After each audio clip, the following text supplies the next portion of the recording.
giam hè ro bui chung si arang ka kungaron e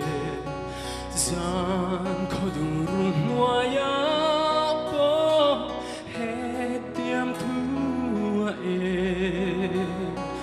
ka kalsan lo vang che man lin ni om long ati man lin ka om long ka ne na o aman min om bui atiam si maariakin ka om ngai lo malin ka om long ka ne na o aman min om bui atiam si maariakin ka om ngai lo kan ve ros pang parle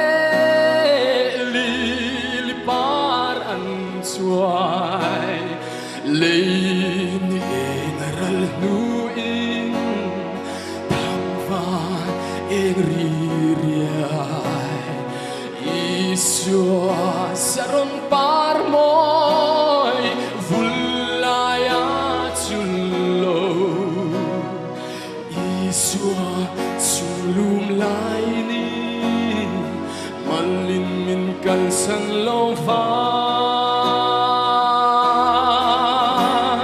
matiam mulok lokong lau omak nai the anai sok chan dam tum kamwa ro min ti kwa cha sir vate ang lung lai kalom ta himin kazai se la min kal san lovang tin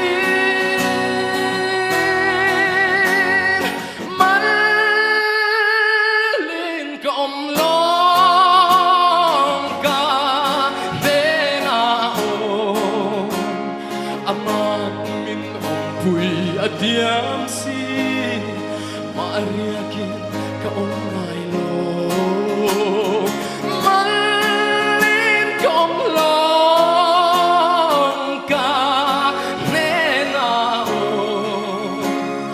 amat min om pui atiam si maariakin ka om ngai lo